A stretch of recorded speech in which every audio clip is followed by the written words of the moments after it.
الحمدللہ وکفیٰ والصلاة والسلام علی عبادہ الذین اصطفیٰ خصوصاً علی افضلہم وخاتم النبیین محمد الامین وعلی آلہ وصحبہ اجمعین اما بعد فقد قال اللہ تبارک وتعالی کما ورد فی سورۃ الحج اعوذ باللہ من الشیطان الرجیم بسم اللہ الرحمن الرحیم ان اللہ یدافع عن الذین آمنوا ان اللہ لا يحب كل خوان کفور اذن للذین یقاتلون بانہم ظلموا وان اللہ علی نصرہم لقدیر الذين اخرجوا من ديارهم بغير حق الا ان يقولوا ربنا الله ولولا دفع الله الناس بعضهم ببعض لهدمت صوامع وبيع وصلوات ومساجد يذكر فيها اسم الله كثيرا ولينصرن الله من ينصره ان الله لقوي عزيز الذين إن مكناهم في الأرض أقاموا الصلاة وآتوا الزكاة وأمروا بالمعروف ونهوا عن المنكر ولله عاقبة الأمور صدق الله العظيم رب اشرح لي صدري ويسر لي أمري واحلل عقدة من لساني يفقهوا قولي اللهم ربنا الہمنا رشدنا واعذنا من شرور انفسنا اللهم ارنا الحق حقا وارزقنا اتباعه وارنا الباطل باطلا وارزقنا اجتنابه اللهم وفقنا لما تحب وترضى اللهم ربنا آنس وحشتنا في قبورنا وارحمنا بالقرآن العظيم اللهم اجعله لنا إماما ونورا وهدى ورحمة اللهم ذکرنا منہ ما نسینا وعلمنا منہ ما جہلنا وارزقنا تلاوتہ آناء اللیل وآناء النہار واجعلہ لنا حجتا یا رب العالمین آمین۔ یہ بات میں عرض کر چکا ہوں کہ سورہ حج کے بعض مضامین بہت مشابہ ہیں سورہ بقرہ سے۔ اس سورہ مبارکہ کے بارے میں بعض حضرات کی رائے یہ ہے کہ یہ مدنی ہے، لیکن صحیح بات یہی ہے کہ یہ مکی صورت ہے، البتہ اس میں کچھ آیات ایسی ہیں کہ جو مدنی بھی ان کو قرار دیا جا سکتا ہے، اور ایک روایت جو حضرت عبداللہ ابن عباس رضی اللہ تعالی عنہما کی مجھے مل گئی ہے وہ یہ ہے کہ وہ اثناء سفر ہجرت میں نازل ہوئی، اور اس وقت ہمیں اب انہی آیات کا مطالعہ کرنا ہے۔ یہ آیات یوں سمجھیے کہ نبی اکرم صلی اللہ علیہ وسلم کی وہ جد و جہد اور آپ کی دعوت اور تحریک جو ہے اس میں ایک بڑے ٹرننگ پوائنٹ کو ریپرزنٹ کر رہی ہیں۔ یہ ایک بڑا فیصلہ کن موڑ ہے آپ کی جد و جہد میں۔ یہ مشابہت ذہن میں رکھیے کہ سورہ بقرہ میں بھی جہاں 23ویں رکوع میں تقریباً وسط ہے سورہ بقرہ کا، جس طرح یہ وسط ہے سورہ حج کا، وہاں بھی 23ویں رکوع میں رمضان مبارک اور روزے کی حکمتیں اور اس کے احکام کا بیان ہوا۔ 24ویں رکوع سے قتال فی سبیل اللہ اور اس کے ساتھ ہی حج کے دو جو رکوع ہیں مناسک حج پر مشتمل ہیں۔ یہاں پر بھی آپ دیکھیے کہ مناسک حج پر 2 رکوع مشتمل تھے اور اس کے فوراً بعد قتال کی بات ہو رہی ہے۔ بڑا گہرا ربط ہے ان دونوں کے اندر، اس لیے کہ قتال فی سبیل اللہ کا جو سب سے پہلا ہدف تھا وہ یہی تھا کہ توحید کا مرکز کعبۃ اللہ جو اصل میں خدا واحد کی عبادت کے لیے بنایا گیا تھا، اس وقت وہ مشرکین کے تسلط میں ہے اور انہوں نے اسے شرک کا اڈا بنایا ہوا ہے۔ تو گویا کہ اب پہلا جو فرض منصبی ہے امت مسلمہ کا وہ یہ ہے کہ اس مرکز توحید کو مشرکین کے تسلط سے واگزار کرا کے اسے واقعتاً توحید ہی کا مرکز بنا دیا جائے۔ اس اعتبار سے ظاہر بات ہے کہ جنگ ناگزیر ہے۔ یہ صرف واعظ سے ہونے والا کام تو نہیں تھا، اس کے لیے تو ظاہر بات ہے کہ طاقت کا استعمال ناگزیر تھا۔ اسی لیے مناسک حج کے ذکر کی فوراً بعد اب یہ تذکرہ ہو رہا ہے۔ یہ آیات میرے خیال میں اثناء سفر ہجرت میں نازل ہوئی۔ فرمایا ان اللہ یدافع عن الذین آمنوا، اللہ تعالیٰ مدافعت کرے گا اہل ایمان کی طرف سے۔ یعنی اب جو نیا دور شروع ہو رہا ہے جس میں کہ آرمڈ کانفلکٹ ہوگا، مسلح تصادم ہوگا، تو مسلمان اور اہل ایمان اپنے آپ کو اکیلا نہ سمجھے، بلکہ ان کی پشت پر اللہ ہے، ان کی طرف سے دفاع کرنے کے لیے اللہ تعالیٰ جو ہے وہ ان کی نصرت فرمائے گا۔ ان اللہ یدافع عن الذین آمنوا ان اللہ لا یحب کل خوان کفور، اللہ تعالیٰ کو بالکل پسند نہیں ہے یہ لوگ جو بہت خیانت کرنے والے ہیں اور ناشکرے ہیں۔ یہ کون ہیں؟ یہ قریش مکہ، کہ جنہوں نے ایک طرف خیانت کی انتہا کر دی کہ توحید کے مرکز کو شرک کا اڈا بنا دیا۔ یہ امانت ہے ان کے پاس حضرت اسماعیل اور حضرت ابراہیم علیہ السلام کی، اور یہ تو اس لیے تعبیر کیا گیا تھا ربنا لیقیموا الصلاۃ، اور حضرت ابراہیم نے دعا کی تھی وجنبنی وبنی ان نعبد الاصنام، لیکن ان لوگوں نے خیانت کی ہے، ان کی وراثت کے اندر صحیح طرز عمل اختیار نہیں کیا بلکہ خیانت کی روش اختیار کی، اور کفور ہیں، بہت ناشکرے ہیں، اس لیے کہ اس گھر کی وجہ سے انہیں یہ حیثیت حاصل ہے کہ یہ مرکزی شہر بنا ہوا ہے پورے جزیرہ نما عرب کا۔ اس گھر کی وجہ سے انہیں ان کے قافلوں کو تحفظ حاصل ہے کہ ان کے اوپر کوئی حملہ نہیں کرتا، اور مشرق اور مغرب کی جو ٹریڈ ہے اس کے گویا کہ یہ ایک طرح سے پروپرائٹری ان کے پاس حقوق آ گئے ہیں، ایکسکلوسیو پروپرائٹری رائٹس، کہ ظاہر بات ہے کوئی اور قافلہ بچ کر جا نہیں سکتا قبائلی ریڈ سے اور حملے سے اور لوٹ مار سے، اور قریش کے قافلے کے اوپر کوئی حملہ کر نہیں سکتا، اسے کوئی چھو نہیں سکتا۔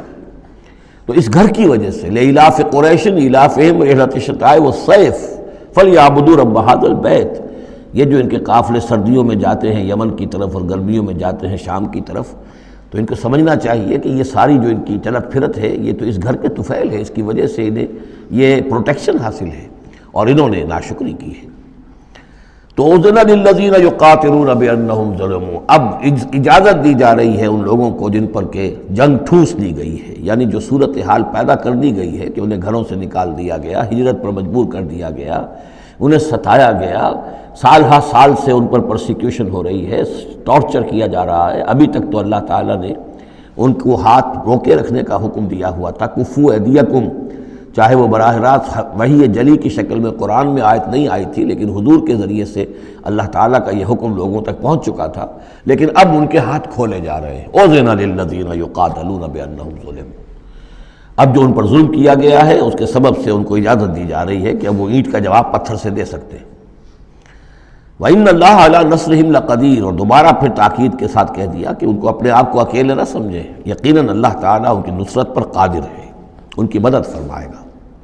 الذین اخرجوا من دیارہم، وہ لوگ کہ جو اپنے گھروں سے نکال دیے گئے، یہ سب کون تھے؟ مہاجرین جو تھے، یہ مکے سے جو نکلنے پر مجبور کر دیے گئے، اہل و عیال کو چھوڑ کر نکلنے پر مجبور ہوئے۔ الذین اخرجوا من دیارہم بغیر حق، جو نکال دیے گئے اپنے گھروں سے، اپنے علاقوں سے ناحق، الا ان یقولوا ربنا اللہ، صرف اس جرم کی پاداش میں کہ انہوں نے کہا ہمارا رب اللہ ہے، ہم صرف ایک اللہ کو مانتے ہیں اور دوسرے آلہہ کو، دوسرے معبودوں کو، دوسرے دیویاں اور دیوتاؤں جو تمہارے من گھڑت ہے ہم ان کو تسلیم کرنے کو تیار نہیں۔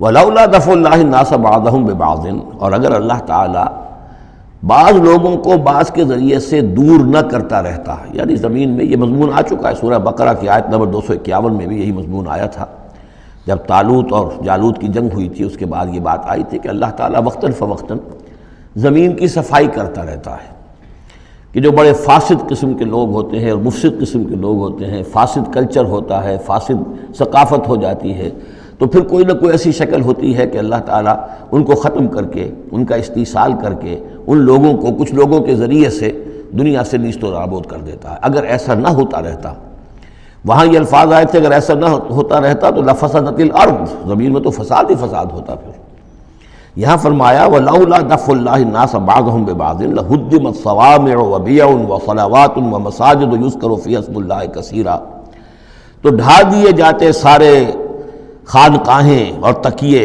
اور سارے گرجے اور کنیسے اور ساری سینیگوگز۔ صلوطہ یہ عربی زبان کا لفظ ہے، صلاۃ ہی سے ہے، یہ عربی، اور جیسا کہ میں نے عرض کیا ہے بارہا، عبرانی اور عربی زبان جو ہے یہ عبرانی زبان کا لفظ ہے صلوطہ، اور عربی اور عبرانی جو ہیں یا تو سگی بہنیں ہیں، کسی ایک ہی زبان کی یہ دونوں نکلی ہوئی شاخیں ہیں، اور یا یہ کہ عبرانی ماں ہے اور عربی اس کی بیٹی ہے، یہ ان کے درمیان رشتہ ہے۔ صلاۃ کا لفظ جو عربی میں آیا ہے اور قرآن مجید میں صلوطہ یہ وہاں پر بھی موجود تھا۔ ہمارے ہاں سلام ہے، ان کا شلام ہے، وہ فرق اتنا ہی ہے، وہ شین کے ساتھ اور وہ بڑا اس کو گول کر کے شلام کہتے ہیں، باقی ہمارے یہاں سلام ہے، فرق اور خاص نہیں ہے۔ ان کا جو یوم کپور ہے وہ یوم کفارہ ہے، یوم جو کا تو یوم کی طرح ہے، کپور پے اور فے، جیسا کہ میں نے آپ کو بتایا تھا ذوالکفل میں پے فے کی جگہ ہو جاتی ہے، تو یوم کپور ہے ان کے ہاں، یوم کفارہ۔ تو یہ تقریباً تمام جو اصطلاحات ہیں وہ بہت ایک دوسرے کے قریب ہیں۔ تو اگر ایسا نہ ہوتا کہ اللہ تعالیٰ کچھ لوگوں کے ذریعے سے اس دنیا سے نیست و نابود کرتا رہتا، تو پھر تو یہ کہ کوئی عبادت گاہیں دنیا میں قائم ہی نہ رہتی۔ ظاہر بات ہے اپنے اپنے وقت میں یہ تمام عبادت گاہیں خدائے واحد کی عبادت کے لیے بنائی گئی تھیں، ومساجد، اور مسجدیں یذکر فیہا اسم اللہ کثیرا، جن میں کہ اللہ تعالیٰ کا نام کثرت سے لیا جائے۔ وَلَيَنصُرَنَّ اللَّهُ مَن يَنصُرُهُ، یہ بہت اہم ہے یہ آیت کا ٹکڑا، اور یہ ہر شخص کو یاد کر لینا چاہیے۔ لازماً اللہ مدد کرے گا ان کی جو اس کی مدد کرتے ہیں۔ اس میں زیادہ زور ہے وَلَيَنصُرَنَّ اللَّهُ، عربی زبان میں اس سے زیادہ تاکید کا اسلوب نہیں ہے۔ فعل مضارع سے پہلے لام زبر کے ساتھ، لام مفتوح، اور آخر میں نون مشدد تشدید کے ساتھ۔ افعلو، یہ میں کروں گا، لافعلن، میں لازماً کروں گا، یہ جو انداز ہے اس میں کوئی شک نہیں۔ وَلَيَنصُرَنَّ اللَّهُ مَن يَنصُرُهُ، لیکن دوسری بات یہ آئی کہ ظاہر بات ہے کہ یک طرفہ معاملہ نہیں ہے، تم اللہ کی مدد کرو گے تو اللہ تمہاری مدد کرے گا۔ تم اللہ کے باغیوں کے ساتھ دوستیوں کی پیگیں بڑھاؤ، اللہ کے دشمنوں کے ساتھ تمہاری جو ہے وفاداریاں ہوں، اور تم چاہو کہ اللہ تمہاری مدد کرے، یہ تو انہونی بات ہے۔ جیسے سورہ بقرہ میں ہم نے دیکھا تھا فَاذْكُرُونِی أَذْكُرْكُم، تم مجھے یاد رکھو میں تمہیں یاد رکھوں گا۔ اسی طرح وَلَيَنصُرَنَّ اللَّهُ مَن يَنصُرُهُ، لازماً اللہ مدد کرے گا ان کی۔ اسی سورہ مبارکہ میں ہم دیکھ چکے ہیں کہ اس کا یقین ہونا چاہیے بندہ مومن کو، اور یہ یقین اس کا بہت بڑا سہارا بنتا ہے، اس کے صبر کا اور ثبات کا اور استقامت کا۔ ورنہ یہ کہ اگر اس یقین، اس اللہ کی مدد کی امید کی رسی کو وہ کاٹ دے تو پھر اس کے لیے کوئی سہارا نہیں رہے گا۔ ان اللہ لقوی عزیز، اور پھر یہ کہ اللہ جو مدد کا وعدہ کر رہا ہے تو اللہ کوئی کمزور تو نہیں ہے، قوی ہے، زبردست ہے، توانا ہے، عزیز ہے، زبردست ہے۔ الذین ان مکناہم فی الارض، وہ لوگ کہ جنہیں اگر ہم زمین میں تمکن عطا کر دیں، یہ وہی لفظ ہے کذالک مکننا لیوسف، سورہ یوسف میں 2 مرتبہ ہم پڑھ چکے ہیں۔ الذین ان مکناہم فی الارض، وہ لوگ کہ جنہیں اگر ہم زمین میں تمکن، قدرت، طاقت، غلبہ، حکومت، استیلاء عطا کر دیں تو وہ کیا کریں گے؟ اقاموا الصلاۃ، پہلا کام ہے نماز قائم کریں گے۔ یہی کام حضور نے کیا، جاتے ہی سب سے پہلے جمعہ قائم کیا، اور پھر یہ کہ مسجد نبوی کی تعمیر کی، پہلا کام۔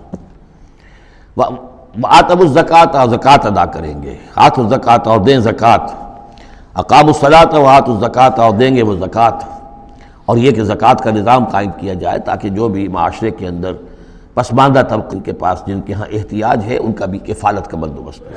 وَأَمَرُوا بِالْمَعْرُوفِ، اور وہ نیکی کا حکم دیں گے، وَنَہَوْا عَنِ الْمُنکَرِ، اور بدی سے روکیں گے، وَلِلَّهِ عَاقِبَةُ الْأُمُورِ، اور تمام معاملات کا بالکل آخری انجام تو ہے تو وہ تو ظاہر ہے کہ اللہ ہی کے ہاتھ میں ہے، اللہ کے قبضہ قدرت میں ہے۔ اس کو ہم یہ کہہ سکتے ہیں ایک اعتبار سے کہ گویا یہ نبی اکرم صلی اللہ علیہ وسلم کا مینیفیسٹو تھا۔ مینیفیسٹو ایک تو ہمارا آج کا تصور ہے کہ انتخابات میں جو پارٹیاں حصہ لیتی ہیں وہ اپنا اپنا پروگرام دیتی ہیں، لیکن اس سے علیحدہ کر دیجئے۔ لیکن چونکہ حضور، اگر یہ روایت صحیح ہے کہ یہ آیات نازل ہوئی ہیں جبکہ حضور تشریف لے جا رہے ہیں مکے سے مدینے کی طرف ہجرت کے سفر پر، تو اللہ کے علم میں ہے کہ اب آپ کا جو وہاں داخلہ ہونے والا ہے وہ تو ہوگا ایک بے تاج بادشاہ کی حیثیت سے، جاتے ہی آپ کو وہاں اللہ تعالیٰ کی طرف سے اختیار اور اقتدار مل جائے گا۔ تو جب یہ صورت ہوگی تو کیا کریں گے یہ؟ ان کی پرائرٹیز کیا ہوں گی؟ تو جیسے کہ جماعتیں کہا کرتی ہیں کہ ہماری حکومت بنے گی تو ہم یہ کریں گے، تو گویا کہ یہ ہے وہ ہمیشہ کے لیے اہل ایمان کا جو سمجھیے کہ اللہ تعالیٰ کی طرف سے دیا ہوا ان کا مینیفیسٹو ہے۔ الذین ان مکناہم فی الارض اقاموا الصلاۃ وآتوا الزکوٰۃ وامروا بالمعروف ونہوا عن المنکر وللہ عاقبۃ الامور۔ یہ آیات خاص ہیں۔ اب دیکھیے پھر وہی جو مکی صورتوں کا مضمون ہوتا ہے بالکل انداز جو ہے وہ بدل جائے گا۔ یہ آیات ہیں اثناء سفر ہجرت کی، یا ہو سکتا ہے کہ مدینہ پہنچ کر نازل ہوئی ہوں، لیکن یہ مکی صورت میں رکھ دی گئی ہیں مناسبت کے اعتبار سے کہ جہاں حج کے یہ افعال بیان ہو رہے ہیں، مناسک حج، اس کے ساتھ ہی ان کو شامل کر دیا گیا۔ اب وہی جو عام مکی مضامین ہیں مکی صورتوں کے وہ شروع ہو جائیں گے. وَإِن يُكَذِّبُوكَ فَقَدْ كَذَّبَتْ قَبْلَهُمْ قَوْمُ نُوحٍ وَعَادٌ وَثَمُودُ. اور اے نبی اگر یہ آپ کو جھٹلا رہے ہیں تو آپ سے پہلے بھی جھٹلایا ہے قوم نوح نے، قوم عاد نے، قوم سمود نے، قوم ابراہیم و قوم لوط، ابراہیم کی قوم نے اور لوط کی قوم نے، واصحاب مدین اور مدین والوں نے، وکذب موسیٰ اور موسیٰ کی بھی تکذیب کی گئی تھی. فَأَمْلَيْتُ لِلْكَافِرِينَ، تو میں نے کافروں کو کچھ ڈھیل دی، مہلت دی، ان کی رسی دراز کی. ثُمَّ أَخَذْتُهُمْ، پھر میں نے ان کو پکڑ لیا. فَكَيْفَ كَانَ نَكِيرٌ، تو میری پکڑ کیسی رہی، کیا حشر ہوا قوم نوح کا اور قوم ہود کا اور قوم صالح کا. ان تمام اقوام کے جو حالات ہیں وہ قرآن مجید میں بار بار آ چکے ہیں.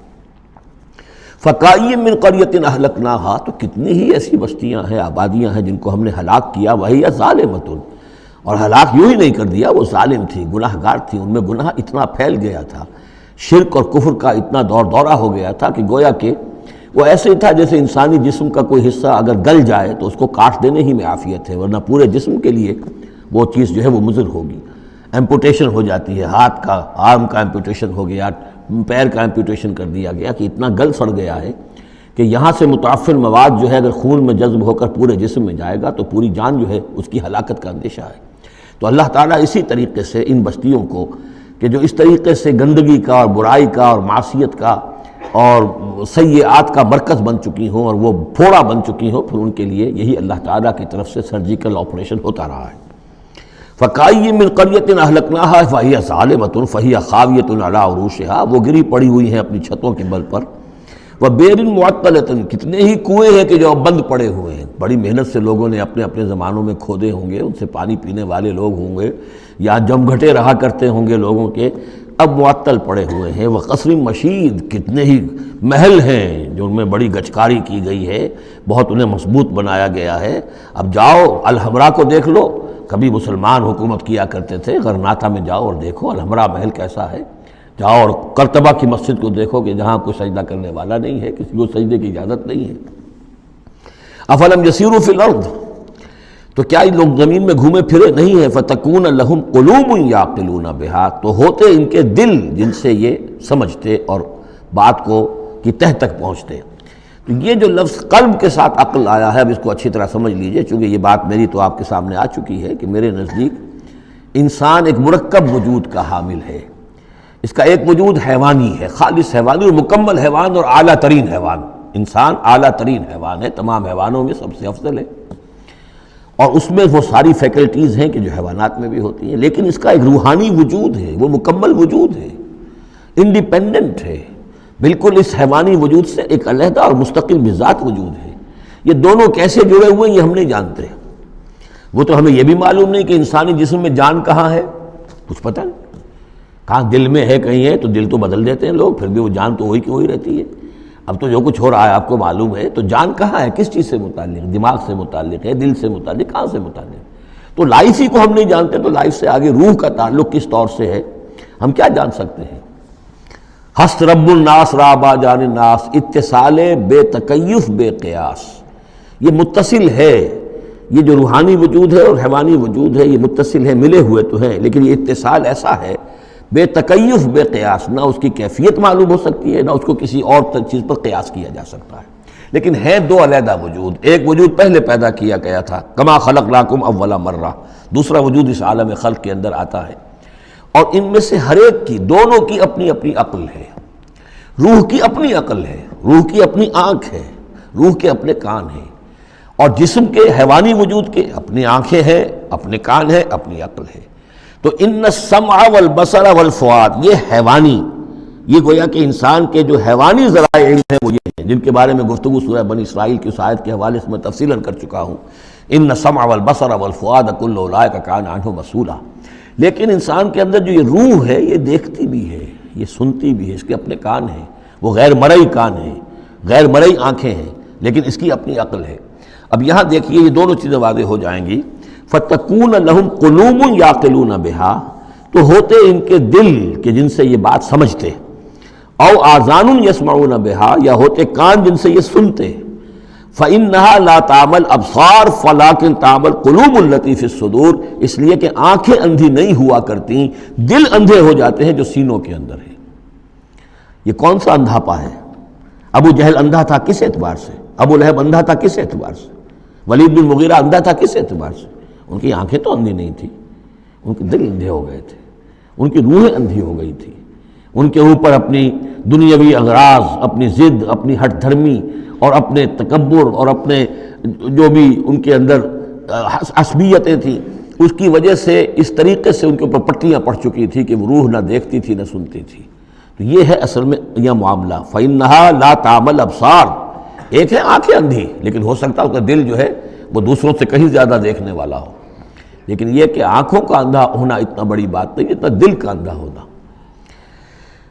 أَفَلَمْ يَسِيرُوا فِي الْأَرْضِ فَتَكُونَ لَهُمْ قُلُوبٌ يَعْقِلُونَ بِهَا، تو کیا یہ زمین میں گھومے پھرے نہیں، پھر ہوتی ہیں ان کے دل کہ جن سے یہ بات کو سمجھتے، او آذان یسمعون بها، یا ہوتے کان، روح کے کان کہ جن سے یہ سنتے، دیدن دیگر آموز شنیدن دیگر آموز، اس لیے کہ ظاہر بات ہے بستیوں کو تو وہ دیکھتے تھے، کتا بھی دیکھ رہا ہے کہ کار آ رہی ہے، اسے بچنا ہے، وہ بھی اپنی جان بچاتا ہے، انسان نے بھی دیکھ لیا اور وہ بھی جان بچانے کے لیے ایک طرف ہو گیا، تو کوئی بڑا فرق نہیں۔ یہ حیوانی جو دیکھنا ہے وہ تو دیکھنا ہے، لیکن انسان کا دیکھنا کچھ اور ہے۔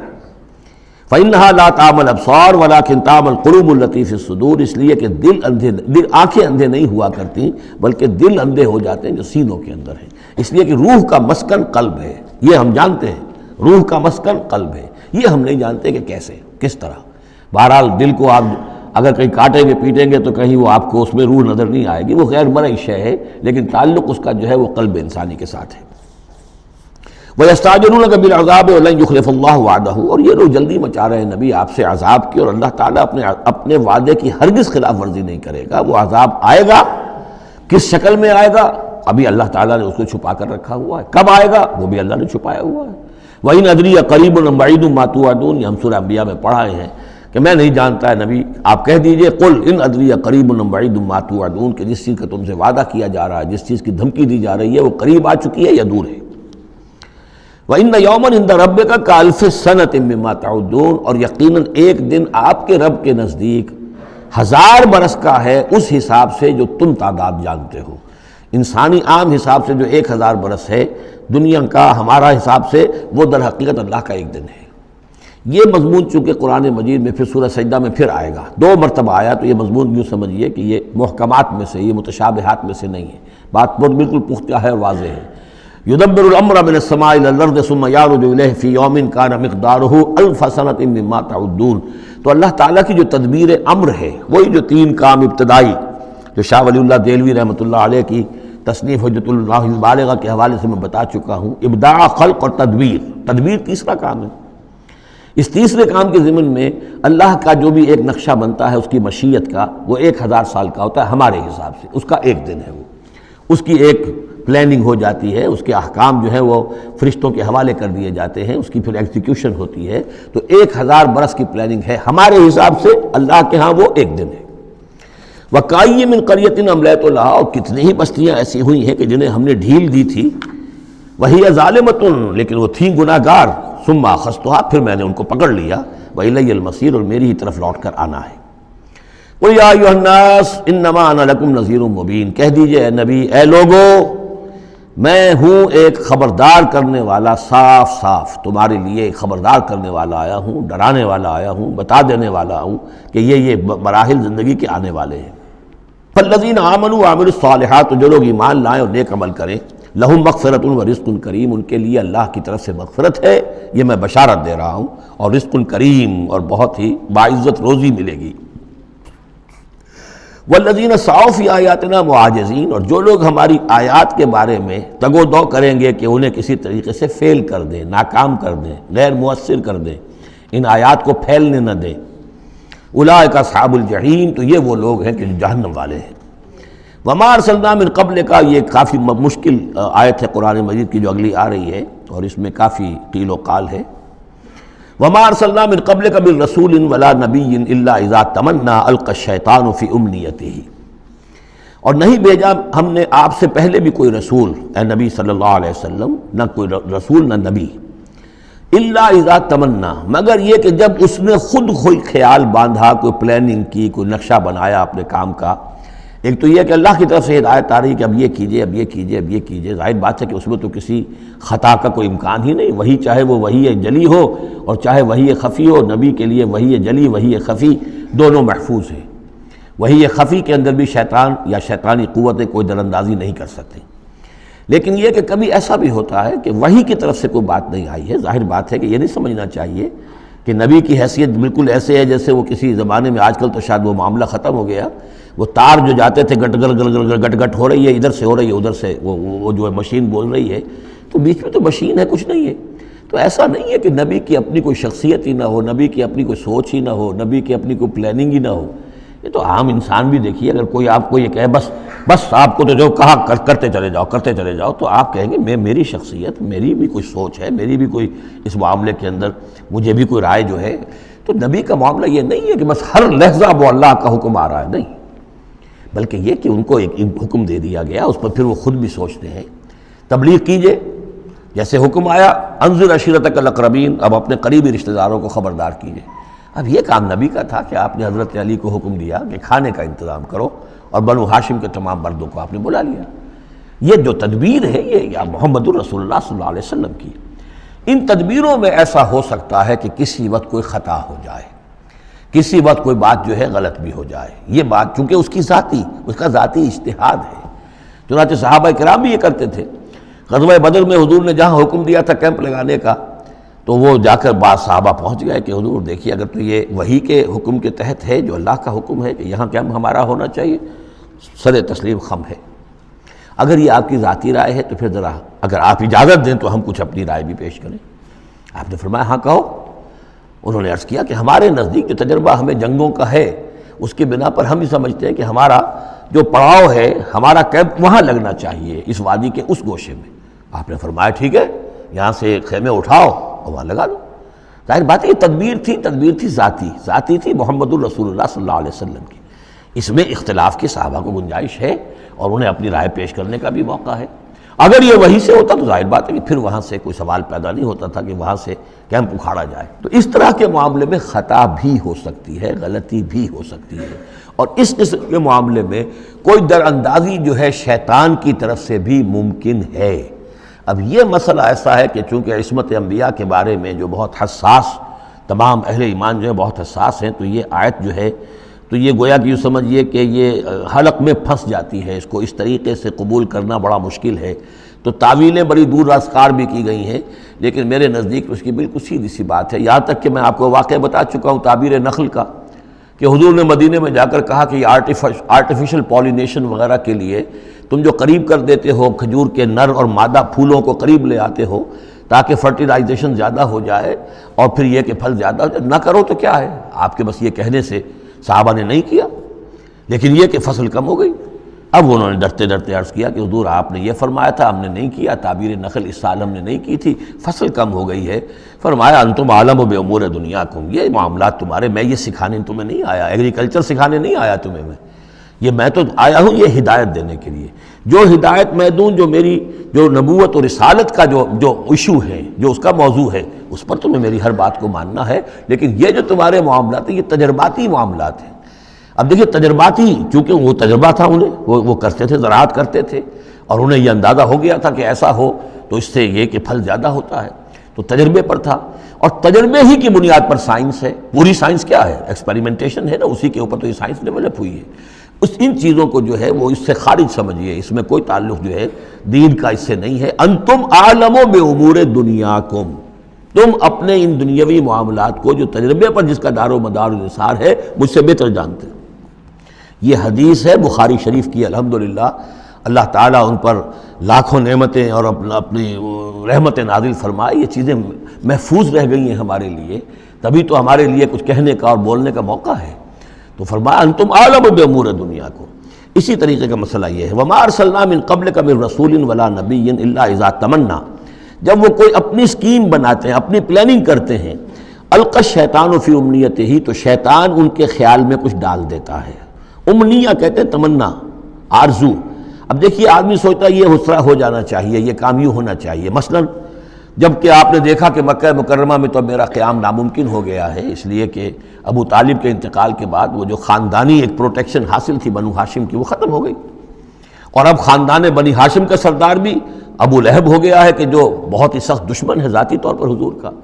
تو پھر آپ نے سوچا اب کیا کروں، کس طرح جاؤں، کدھر دیکھوں، کسے آواز دوں؟ تو آپ نے طائف کا سفر کیا، لیکن یہ کہ وہاں پہ آپ جو ہے ناکام وہاں سے آنا پڑا، وہاں کوئی آپ کو ریسپانس نہیں ملی، بلکہ زندگی کا سخت ترین دن جو ہے حضرت عائشہ صدیقہ رضی اللہ تعالیٰ عنہ کی روایت موجود ہے، ان کے ہوش کے دوران تو سمجھیے کہ غزوہ احد کا دن سخت ترین تھا، تو انہوں نے کبھی پوچھ لیا کہ حضور آپ پر احد کے دن سے بھی سخت دن کوئی گزرا ہے؟ آپ نے فرمایا ہاں، طائف کا دن مجھ پر اس سے کہیں زیادہ سخت تھا، وہ سختی ہوئی حضور پر۔ لیکن اللہ تعالیٰ کی مشیت میں کیا تھا کہ یہ سعادت جو ہے یہ طائف کے لیے نہیں لکھی تھی، یہ سعادت یثرب کے لیے لکھی تھی، جو مدینہ منورہ بننے کی سعادت جو ہے، مدینہ النبی بننے کی سعادت اللہ کی حکمت میں مدینہ کے لیے تھی۔ وہاں حضور گئے بھی نہیں اور وہاں کے 6 آدمی ایمان لے آئے اور کھڑکی کھل گئی۔ وَمَا أَرْسَلْنَا مِن قَبْلِكَ مِن رَّسُولٍ وَلَا نَبِيٍّ إِلَّا إِذَا تَمَنَّىٰ أَلْقَى الشَّيْطَانُ فِي أُمْنِيَّتِهِ فَيَنسَخُ اللَّهُ مَا يُلْقِي الشَّيْطَانُ، پھر اللہ منسوخ کر دیتا ہے، ختم کر دیتا ہے اس چیز کو کہ جو شیطان نے ڈالا ہوتا ہے۔ ثُمَّ يُحْكِمُ اللَّهُ آيَاتِهِ، پھر اللہ تعالیٰ اپنے فیصلوں کو پختہ کر دیتا ہے۔ یہاں آیت جو ہے آیات ہی فیصلوں کے معنی میں ہے۔ وَاللَّهُ عَلِيمٌ حَكِيمٌ، اور اللہ سب کچھ جاننے والا کمال حکمت والا ہے۔ یہ توجیہ ہے میرے نزدیک، اور یہ قریب ترین ہے اس توجیہ سے کہ جو موضح القرآن میں شاہ عبد القادر رحمۃ اللہ علیہ ان کی طرف سے ہے، تو اس حوالے سے واقعہ یہ ہے کہ مجھے اس پر کافی اطمینان ہے۔ لِيَجْعَلَ مَا يُلْقِي الشَّيْطَانُ فِتْنَةً لِلَّذِينَ فِي قُلُوبِهِم مَرَضٌ، اور اس میں بھی اللہ کی ایک حکمت ہے کہ شیطان کی طرف سے جو کوئی آمیزش ہو جاتی ہے کسی وقت اس قسم کے معاملات میں، تو اس کو اللہ تعالیٰ فتنہ بنا دیتا ہے ان لوگوں کے لیے جن کے دلوں میں مرض ہوتا ہے، روگ ہوتا ہے، والقاسیۃ قلوبہم، اور جن کے دل سخت ہو چکے ہوتے ہیں۔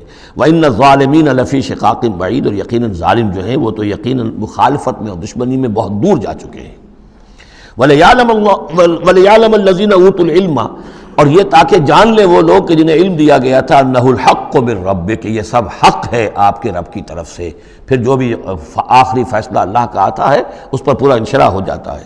فیؤمنوا بہ، تو وہ اس پر ایمان رکھتے ہیں، فتخبت لہ قلوبہم، اور اس پر ان کے دل جو ہے وہ اللہ کے سامنے جھک جاتے ہیں۔ وان اللہ لہادی الذین آمنوا الی صراط مستقیم، اور یقیناً اللہ تعالیٰ ہدایت دینے والا ہے ان کو جو ایمان لائیں سیدھے راستے کی طرف۔ یعنی کبھی اس طرح کی کوئی غلطی ہو بھی جائے، ایبریشنز جس کو ہم کہیں گے، ذرا کہیں ہو بھی جائے تو اللہ تعالیٰ پھر راستہ سیدھا کر دیتا ہے اور پھر ان کے رخ کو بالکل صحیح سمت میں موڑ دیتا ہے۔ وَلَا يَزَالُ الَّذِينَ كَفَرُوا فِي مِرْيَةٍ مِّنْهُ، اور یہ لوگ جو کفر کر رہے ہیں ان کو تو یہ تو شک و شبہ ہی میں رہیں گے، ان کے شکوک و شبہات کبھی ختم ہونے والے نہیں ہیں۔ حتیٰ تأتیہم الساعۃ بغتۃ، یہاں تک کہ یا تو قیامت آ دھمکے ان پر اچانک، اور یاتیہم عذاب یوم عقیم، یا پھر وہ عذاب جو ہے بانج دن کا، یعنی ایسا دن کہ جو خیر سے خالی ہوگا، بانج ہوگا، بانج دن، یوم عقیم کا جو عذاب ہے وہ ان پر مسلط ہو جائے۔ الملک یومئذ للہ، اس دن راج ہوگا پھر صرف اللہ کا، کسی کے پاس کوئی اختیار نہیں ہوگا۔ یحکم بینہم، یعنی یہ کہ آج بھی راج تو اللہ ہی کا ہے، حکم اسی کا چل رہا ہے، لیکن یہ کہ پھر بھی کچھ نہ کچھ پردے پڑے ہوئے ہیں، کچھ نہ کچھ ڈرامے سے ہو رہے ہیں کہ یہاں یہ بادشاہ صاحب ہیں اور یہاں یہ سردار ہے قبیلے کا، کچھ نہ کچھ لوگوں کے نگاہوں کے اوپر پردے پڑے ہوئے ہیں، لیکن ایک دن آئے گا کہ وہ سب پردے اٹھ جائیں گے۔ لمن الملک اليوم للہ الواحد القہار، پکارا جائے گا آج کے دن کس کی بادشاہی ہے؟ اللہ کی جو واحد ہے، قہار ہے۔ یحکم بینہم، وہ ان کے مابین فیصلہ کرے گا۔ فالذین آمنوا وعملوا الصالحات فی جنات النعیم، تو جو لوگ ایمان لائے اور انہوں نے نیک عمل کیے ہوں گے وہ ہوں گے جنتوں میں، نعمتوں والے باغات میں۔ والذین کفروا وکذبوا بآیاتنا، اور وہ لوگ کہ جو کفر کی روش اختیار کریں اور ہماری آیت کو جھٹلائیں، فاولئک لہم عذاب مہین، تو ان کے لیے ہوگا اہانت آمیز رسوا کن عذاب۔ والذین ہاجروا فی سبیل اللہ، اب دیکھیے یہ ہجرت کا، کیونکہ یہ بالکل یعنی مکی دور کے بالکل آخری زمانے کی یہ صورت ہے، بالکل متصل سمجھیے، جیسے کہ ہجرت کے متصلاً بعد سورہ بقرہ، ہجرت کے بالکل متصلاً قبل یہ سورہ حج۔ والذین ہاجروا فی سبیل اللہ ثم قتلوا، اور وہ لوگ جنہوں نے ہجرت کی اللہ کی راہ میں، پھر خواہ وہ قتل ہو گئے اور ماتوا، یا یہ کہ اپنی طبعی موت مر گئے، لَيَرْزُقَنَّهُمُ اللَّهُ رِزْقًا حَسَنًا، دونوں صورتوں میں اللہ تعالیٰ ان کو لازماً بہت رزق حسن عطا فرمائے گا۔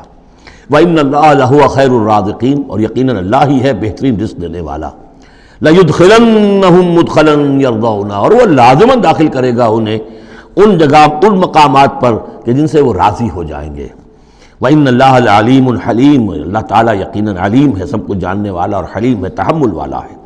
ذَلِكَ وَمَنْ عَاقَبَ بِمِثْلِ مَا عُوقِبَ بِهِ، یہ تو ہے ہی، اور یہ کہ جو شخص زیادتی کرے، جس نے بدلہ لیا بِمِثْلِ مَا عُوقِبَ بِهِ، جیسا کہ اس پر زیادتی کی گئی تھی، جیسا کہ اس پر ظلم کیا گیا تھا، ثُمَّ بُغِيَ عَلَيْهِ، پھر اس پر مزید زیادتی کی جائے، لَيَنْصُرَنَّهُ اللَّهُ، اللہ تعالیٰ اس کی لازماً مدد کریں گے۔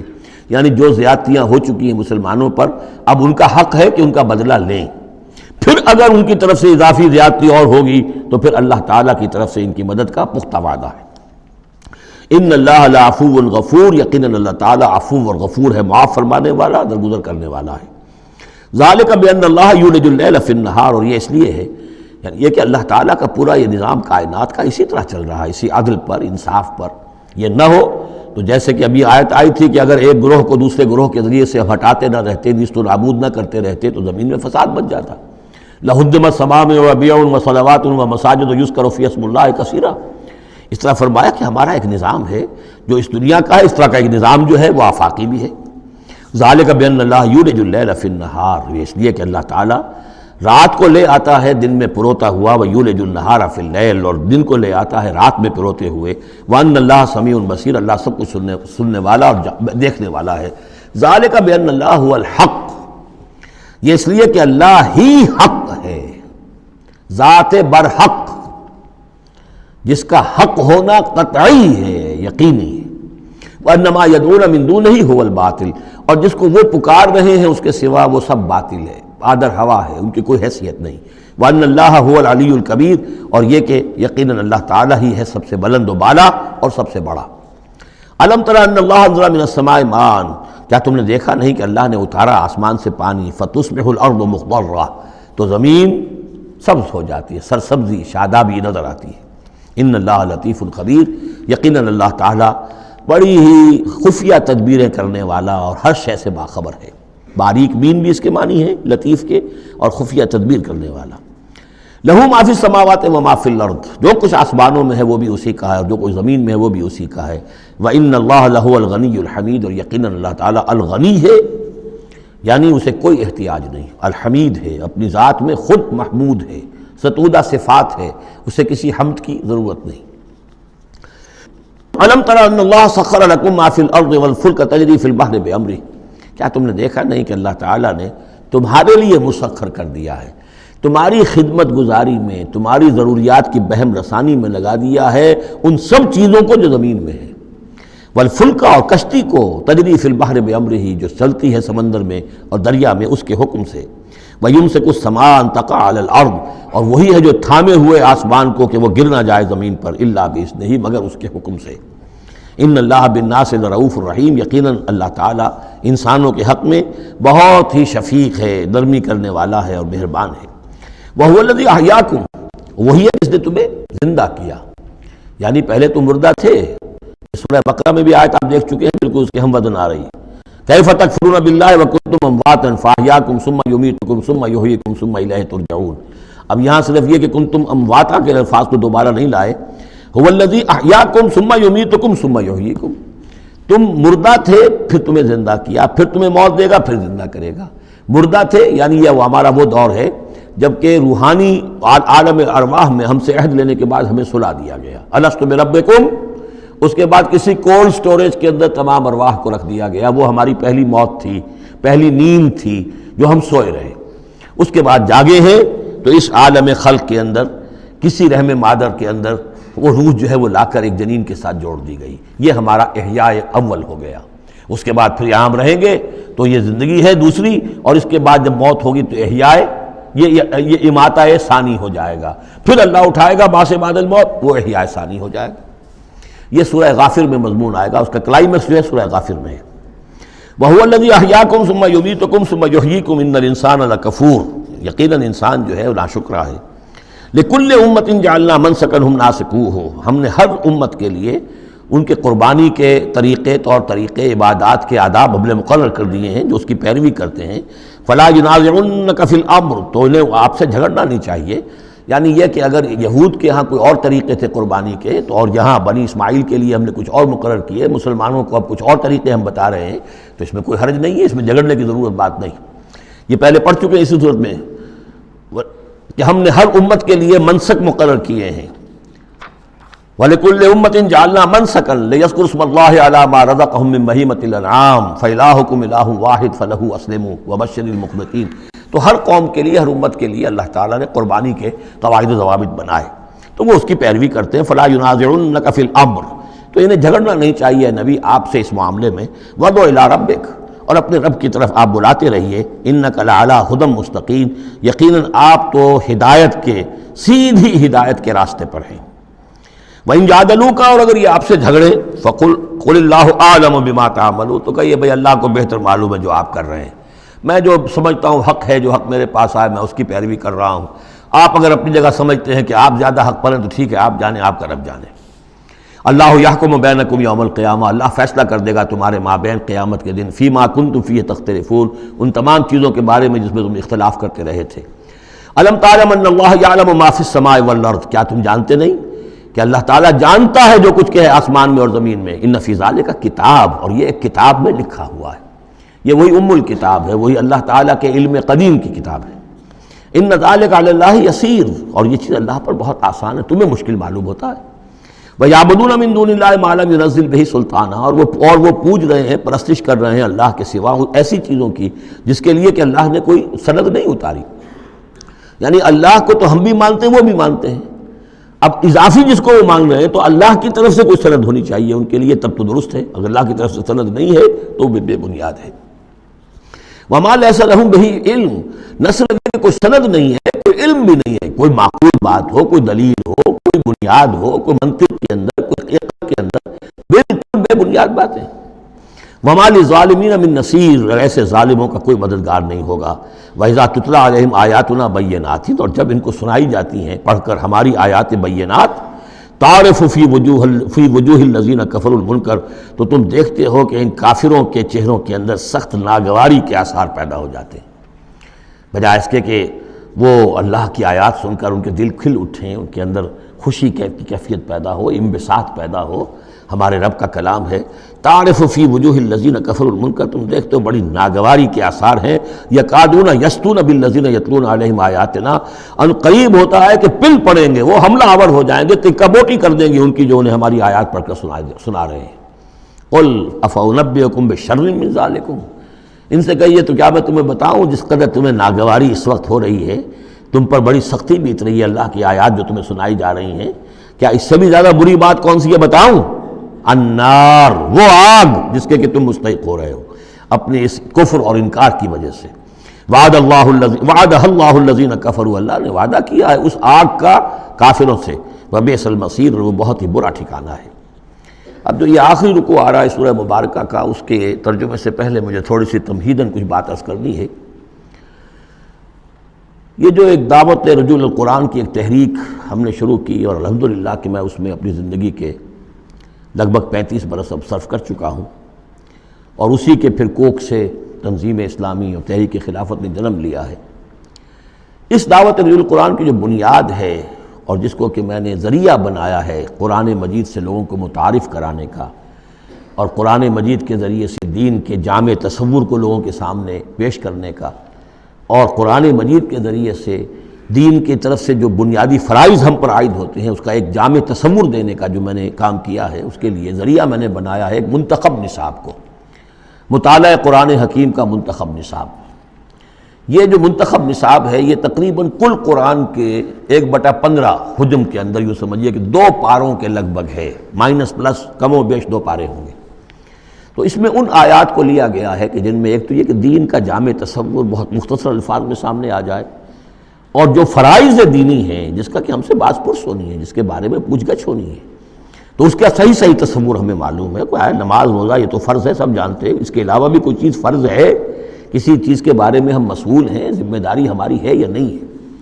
تو وہ جو منتخب نصاب ہے اس کے مختلف جو حصے ہیں، ہم کچھ حصوں سے گزرے ہیں، لیکن یہ میں آج سوچ رہا تھا کہ جیسے میں نے آپ کو بتایا تھا کہ حروف مقطعات کا معاملہ یہ ہے کہ 29 حروف ہیں یا 28 حروف ہیں عربی زبان کے الفابیٹس جو ہیں، شروع کے حصوں میں سے حروف میں سے بہت کم ہیں جو حروف مقطعات میں آئے، اور آخری جو حصہ ہے اس کے تختی کے، اس کے بہت سے حروف ہیں، اکثر و بیشتر ہیں کہ جو حروف مقطعات میں آئے۔ تو یہ پہلی مرتبہ میرا ذہن ادھر گیا ہے کہ ہمارے اس منتخب نصاب میں بھی یہ چیز کوئی میرے پیش نظر نہیں تھی کہ جان بوجھ کر ایسا کیا ہو۔ زیادہ حصے اسباق وہی ہیں کہ جو نصف ثانی سے متعلق ہیں، بلکہ قرآن مجید کے آخری حصے سے زیادہ جو ہیں وہ اس میں مقامات اور آیات اور رکوع یا صورتیں شامل ہوئی ہیں۔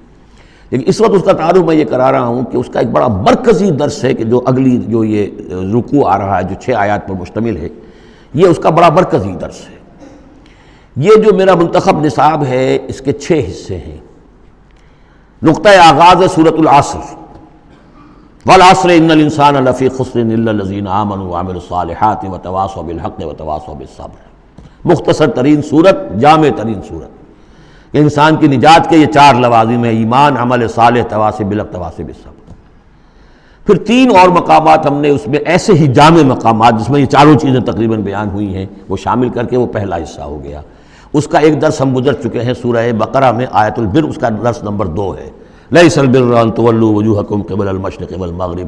نیکی جو تم نے سمجھی ہوئی ہے، کسی نے کسی شے کو نیکی سمجھا ہوا، کسی نے کسی کو نیکی سمجھا ہوا ہے۔ اصل نیکی کیا ہے، پوری نیکی کیا ہے، نیکی کی روح کیا ہے، جڑ بنیاد کیا ہے، نیکی کے مظاہر کیا ہیں، ان مظاہر میں پھر اقدمیت کس چیز کی ہے، اولیت کس شے کی ہے، ثانوی درجے میں کون سی ہے، پھر چوٹی کیا ہے، سمم بونم کیا ہے، سب سے اونچا جو مقام ہے، جو مقام مطلوب ہے وہ کیا ہے۔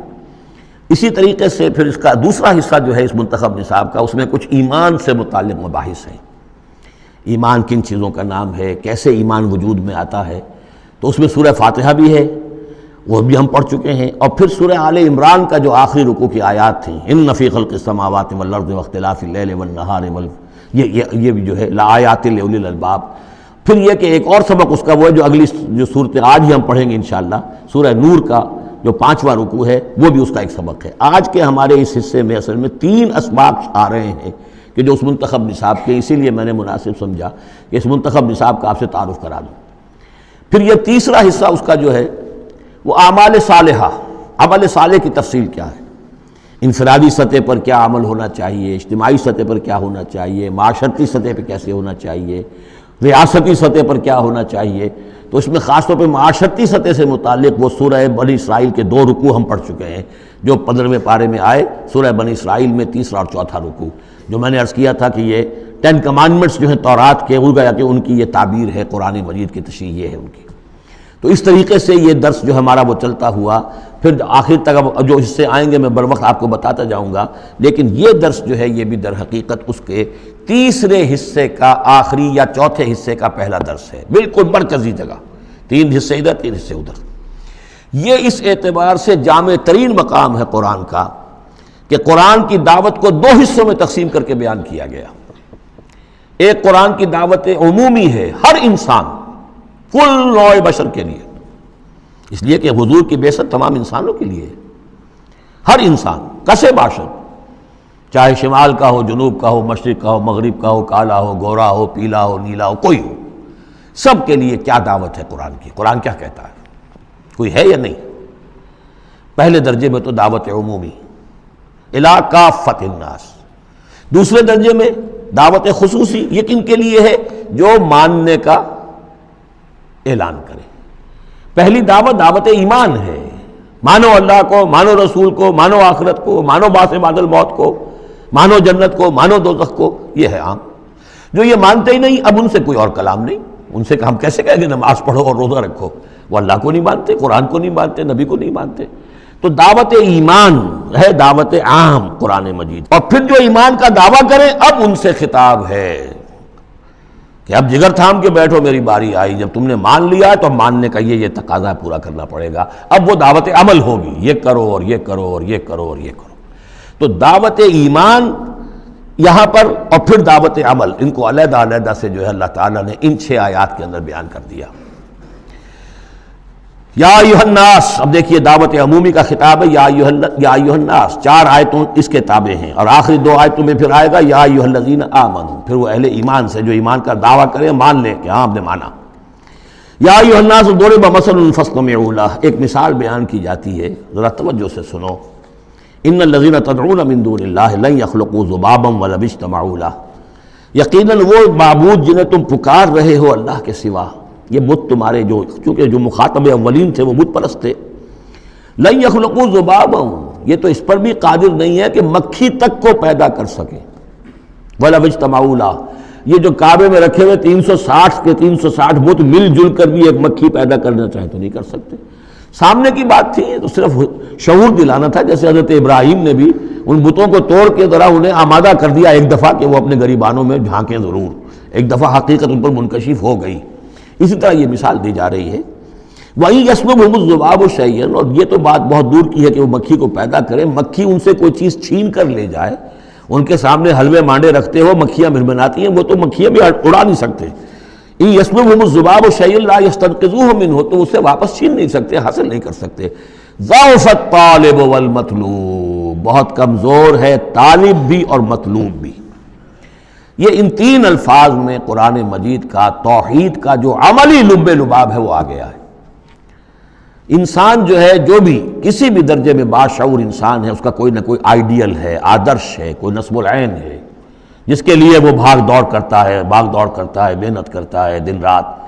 تو ظاہر بات ہے کہ وہ آئیڈیل گھٹیا ہوگا تو انسان بھی گھٹیا ہوگا، آئیڈیل اونچا ہوگا تو انسان بھی اونچا ہوگا۔ یہ دونوں چیزیں جو ہے کورسپونڈنگ جائیں گی۔ اگر آپ کا مقصود ہی پست ہے تو ظاہر بات ہے آپ کی اپنی شخصیت بھی بڑی پست ڈیولپ ہوگی۔ مقصود اونچا ہو، بلند، لیکن فرمایا ان کا تو جو مطلوب ہے وہ بھی ضعیف، تو طالب تو اور بھی ضعیف ہوئے۔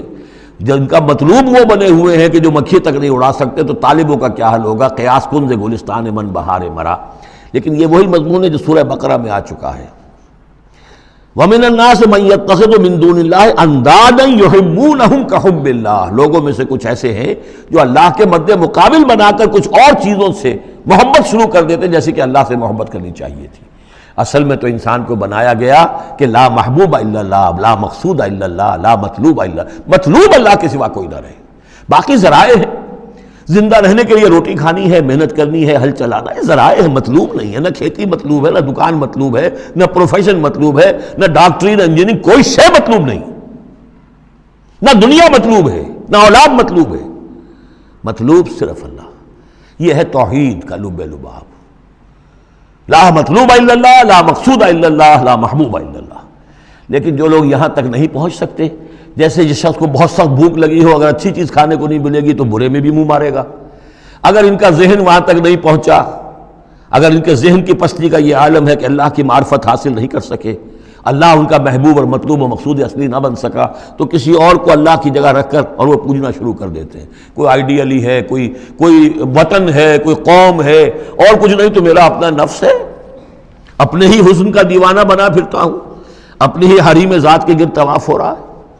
تو ضعف الطالب والمطلوب ما قدر اللہ حق قدرہ، یہ اللہ کی قدر نہ کر سکے، اللہ کا اندازہ نہ کر سکے، معرفت حاصل نہ کر سکے اللہ کی، جیسے کہ اس کے معرفت کا حق تھا۔ اللہ کو پہچان لیتے تو کسی اور سے کاہے کو لو لگاتے؟ حسین ترین کو اگر دیکھ لیں گے تو کمتر کو کون پھر پوچھے گا؟ تو دیکھ نہیں پائے ہیں جلال خداوندی کا کوئی نقشہ ان کے سامنے، جلال و جمال و کمال خداوندی کی کوئی جھلک نہیں دیکھ پائے، لہذا وہ عاشق بنے پھر رہے دنیا کے عروس ہزار داماد کے۔ ما قدر اللہ حق قدرہ ان اللہ لقوی عزیز، یقینا اللہ تعالیٰ قوی ہے، توانا ہے، طاقت والا ہے اور زبردست ہے۔ اللہ یصطفی من الملائکۃ رسلا ومن الناس، دو آیتوں میں تو بات آ گئی توحید اور شرک کی، اب ایک آیت میں رسالت، اللہ چن لیتا ہے فرشتوں میں سے بھی اپنے پیغامبر اور انسانوں میں سے بھی۔ ان اللہ سمیع بصیر، اللہ سمیع اور بصیر ہے۔ ادھر سے چن لیا جبرائیل کو اور اپنی وحی دے دی، ادھر سے چن لیا محمد کو صلی اللہ علیہ وسلم اور جبریل سے کہا کہ محمد کو پہنچا دو، تاکہ محمد اپنے ابنائے نو کو، انسانوں کو لوگ پہنچا دیں۔ تو یہ گویا کہ دو لنکس ہیں، ایک فرشتہ رسول ملک، ایک رسول بشر جبرائیل اور محمد صلی اللہ علیہ وسلم۔ ان اللہ سمیع بصیر، اللہ تعالیٰ سب کچھ سننے والا اور دیکھنے والا ہے۔ یعلم ما بین ایدیہم وما خلفہم، وہ جانتا ہے جو کچھ کہ ان کے سامنے ہے اور جو کچھ ان کے پیچھے ہے۔ وإلی اللہ ترجع الامور، اور پھر تمام معاملات اللہ ہی کی طرف لوٹا دیے جائیں گے۔ یہ آخرت آ گئی، توحید، رسالت، آخرت، یہ ہے ثلاثی، یہ امور ثلاثہ ہے جن پر ایمان کی دعوت، اور یہ دعوت نوع آدم ہے انسانوں۔ اب بات ہے دوسرے مرحلے پر، جنہوں نے کہا اچھا جی ہم نے مانا اللہ کو، مانا رسول کو، مانا ہم نے آخرت کو، باس بعد الموت کو، ہم تسلیم کرتے ہیں انا للہ و انا الیہ راجعون۔ تو اب ہے عمل کا مرحلہ۔ یا ایھا الذین آمنوا، اے وہ لوگوں جو ایمان کا دعویٰ کر رہے ہو، اقرار کر رہے ہو۔ اب بات بدل گئی، اب دیکھیے فعل امر آ رہے ہیں۔ پہلے میں فعل امر کوئی تھا ہی نہیں، سوائے اس کے کہ ضربت مثلا فاستمعوا لہ، بس وہ ایک فعل امر آیا تھا، ذرا توجہ سے سنو، باقی کچھ نہیں۔ حقائق بیان کر دیے، توحید، رسالت، معاد۔ اب جو لوگ ان کو مانتے ہیں، یا ایھا الذین آمنوا ارکعوا واسجدوا واعبدوا ربکم وافعلوا الخیر لعلکم تفلحون، اے ایمان کے دعوے دارو رکوع کرو، جھکو اللہ کے سامنے، واسجدوا اور جھکو، پروسٹریٹ بیفور ہم، اس کے سامنے سر بسجود ہو جاؤ، وَاعْبُدُوا رَبَّكُمْ، اور اپنے رب کی بندگی، مکمل بندگی، ٹوٹل بندگی، اس کی پرستش نہیں، بندگی بھی، زندگی آمد برائے بندگی، زندگی بے بندگی شرمندگی، وَافْعَلُوا الْخَيْرَ، اور نیک کام کرو، بھلے کام کرو۔ اب بھلا کام کون سا رہ گیا؟ وَاعْبُدُوا میں تو سب کچھ آ گیا، بھلا کام کیا ہے؟ عبادت میں تو جو اللہ نے حکم دیا وہ ہم نے کر دیا، ہم نے بندگی کا حق ادا کر دیا۔ اب فعل خیر کیا ہے؟ وہ یہ ہے کہ خدمت خلق میں اپنے آپ کو لگا دو، اور خدمت خلق صرف یہ نہیں ہے کہ بھوکے کو کھانا کھلا دیا جائے، یہ بھی خدمت خلق ہے۔ سب سے بڑی خدمت خلق کیا ہے؟ ان کی عاقبت سنوارنے کی کوشش کرو، یہ سموچے جہنم کے اندر جا رہے ہیں، گویا کہ دعوت، ان کو بچاؤ، ان لوگوں کو اس حقائق سے خود بھی جن سے کہ تم آشنا ہو گئے ہو، جو حقائق تم پر منکشف ہو گئے ہیں، ان سے انہیں بھی روشناس کرو تاکہ ان کی عاقبت سنور جائے، ان کی بھی زندگی درست ہو جائے۔ لعلکم تفلحون، یہ کرو گے تو فلاح پاؤ گے۔ بہت اہم نکتہ ہے یہ۔ اے ایمان کے دعوے دارو، یہ نہ سمجھ بیٹھو بس ایمان لے آئے تو بس فلاح ہی فلاح ہے، اب کامیابی ہو گئی بس، نہیں، یہ شہادت گاہ الفت میں قدم رکھنا ہے، یہ تو ابھی قدم رکھا ہے آپ نے، اب یہ کرو اور یہ کرو اور یہ کرو اور یہ کرو تاکہ فلاح پاؤ۔ اگر اس کے بغیر فلاح کی توقع کیے بیٹھے ہو تو یہ تمہارا اپنا خیال ہے، وشفل تھنکنگ ہے۔ تلک امانیکم قل ہاتوا برہانکم ان کنتم صادقین، یہ تو پھر تمہاری اپنے من گھڑت خیالات ہیں۔ اور اس سے بھی اگلا حکم ہے وجاہدوا فی اللہ حق جہادہ، جہاد کرو پھر اللہ کے لیے جیسا کہ اس کے لیے جہاد کا حق ہے۔ جی نہیں، یہ سجدہ جو ہے صرف حضرت شافعی کے نزدیک ہے، امام شافعی کے۔ وجاہدوا فی اللہ حق جہادہ، اور جہاد کرو اللہ کے لیے جیسا کہ اس کے لیے جہاد کا حق ہے۔ هو اجتباکم، اس نے تمہیں چن لیا ہے۔ کیا مانی؟ اب نبوت محمد پر ختم ہو رہی ہے صلی اللہ علیہ وسلم، اب آئندہ جبریل کسی کے پاس وحی نہیں لائیں گے کہ پھر وہ وحی پہنچائے لوگوں کو۔ اب یہ کام یہ کہ وہی جو جبریل وحی لائے اور جو محمد نے تمہیں پہنچا دی، اب تمہیں پہنچانی ہے پوری نوع انسانی کے تک۔ یہ ہے تیسری لنک، هو اجتباکم، اپنے نصیب پر فخر کرو، اللہ نے تمہیں چن لیا ہے، سلیکٹ کر لیا ہے۔ یہ بالکل وہی مضمون اب آ گیا جو سورہ بقرہ میں آیا تھا، وَكَذَلِكَ جَعَلْنَاكُمْ أُمَّةً وَسَطًا لِتَكُونُوا شُهَدَاءَ عَلَى النَّاسِ وَيَكُونَ الرَّسُولُ عَلَيْكُمْ شَهِيدًا، وہی مضمون آ رہا ہے، هُوَ اجْتَبَاكُمْ وَمَا جَعَلَ عَلَيْكُمْ فِي الدِّينِ مِنْ حَرَجٍ، اور تمہارے لیے تو ہم نے دین کے اندر کوئی تنگی رکھی ہی نہیں، ملت ابیکم ابراہیم، یہ تمہارے جد اجداد ابراہیم ہی کی ملت ہے۔ هُوَ سَمَّاكُمُ الْمُسْلِمِينَ، اسی نے تمہارا نام مسلم رکھا ہے، اللہ نے تمہیں اس مسلم کا خطاب دیا ہے۔ حضرت ابراہیم نے بھی یہی کہا تھا، ربنا وجعلنا مسلمین لک ومن ذریتنا امۃ مسلمۃ لک، ہماری امت میں سے بھی ایک امت مسلمہ اٹھائی ہو، من قبل وفی ھذا، اس سے پہلے بھی اور اس میں بھی، لیکون الرسول شہیدا علیکم وتکونوا شہداء علی الناس، وہی مضمون جو سورہ بقرہ میں تھا، وکذالک جعلناکم امۃ وسطا لتکونوا شہداء علی الناس ویکون الرسول علیکم شہیدا۔ فرق کیا ہے؟ وہاں پہلے امت کا ذکر ہے پھر رسول کا ذکر، یہاں پہلے رسول کا ذکر ہے پھر امت کا ذکر۔ لِيَكُونَ الرَّسُولُ شَهِيدًا عَلَيْكُمْ وَتَكُونُوا شُهَدَاءَ عَلَى النَّاسِ فَأَقِيمُوا الصَّلَاةَ، بس اس کو اپنی پوری طرح سمجھنے کے بعد اب بسم اللہ کرو، قدم آگے بڑھاؤ، تو سب سے پہلے قدم کہاں بڑھاؤ گے؟ فَأَقِيمُوا الصَّلَاةَ وَآتُوا الزَّكَاةَ، نماز قائم کرو، زکوٰۃ ادا کرو، واعتصموا باللہ، اور اب اللہ کے ساتھ چمٹ جاؤ، اللہ کے دامن سے وابستہ ہو جاؤ، ہوا مولاکم، وہ تمہارا مولا ہے، مددگار ہے، پشت پناہ ہے، حمایتی ہے، فنعم المولا ونعم النصیر، کیا ہی اچھا ہے حمایتی اور کیا ہی اچھا ہے مددگار۔ بارک اللہ لی ولکم فی القرآن العظیم ونفعنی وإیاکم بالآیات والذکر الحکیم۔